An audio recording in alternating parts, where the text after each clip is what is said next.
Yo, hey everybody.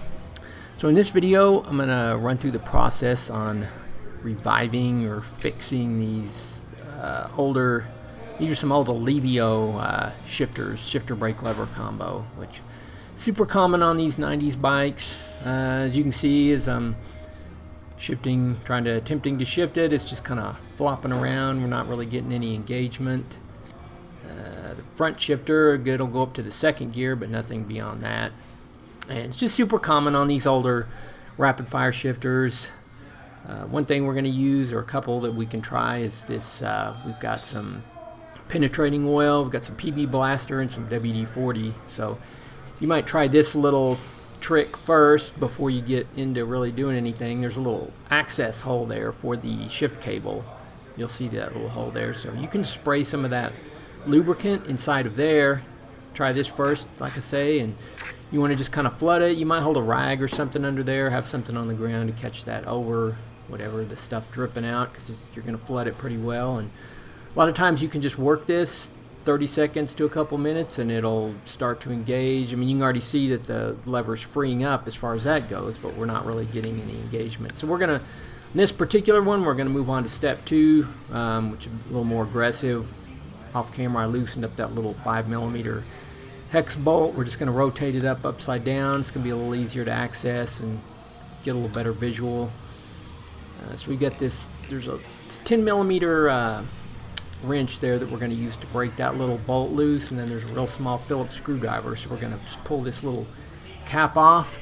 Just be mindful there is a little washer right there, and almost lost it. So a little washer, you don't want to be losing that little Phillips screw either.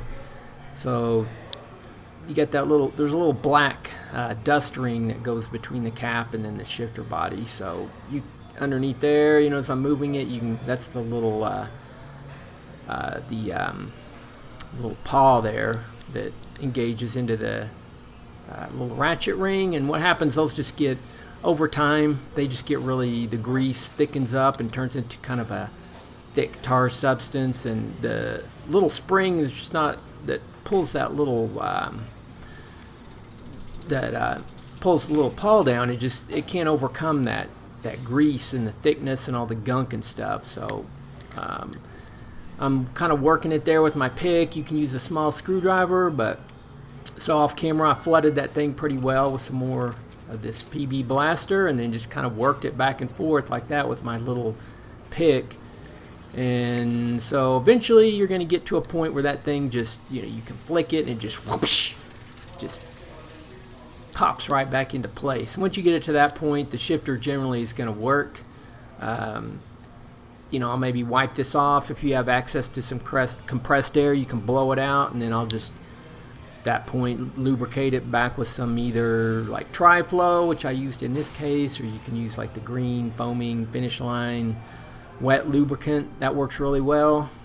But yeah, you just want to put a liberal amount there, get it all where the paws are and all the, basically anything that moves up in there. Just work it around and wipe off all the excess and stuff. And so yeah, we're good to go there on the, just reassemble your bits and tighten it back down on the bar and you're good to go. I always get a lot of requests to show how to do the front shifter, so it's essentially the same thing. There's basically 2 paws there on the front shifter.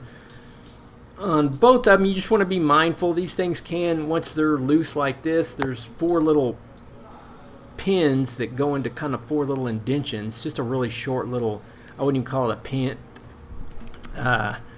Just these little nubs that engage into the shifter body. So those can pop out if you kind of just keep some downward pressure. You don't have to disassemble any cables or anything like that. But yeah, that's where the 2 paws are, and those locations there. Same thing, you just want to work them and flush them, lube them with some Tri-Flow or whatever when you get done, reassemble, and then as you can see in this case, we're good to go. I never had to remove any shift cables or remove the shifters from the bike. So yeah, hopefully you enjoyed this method. See you guys next time. Subscribe, and yeah, that's it.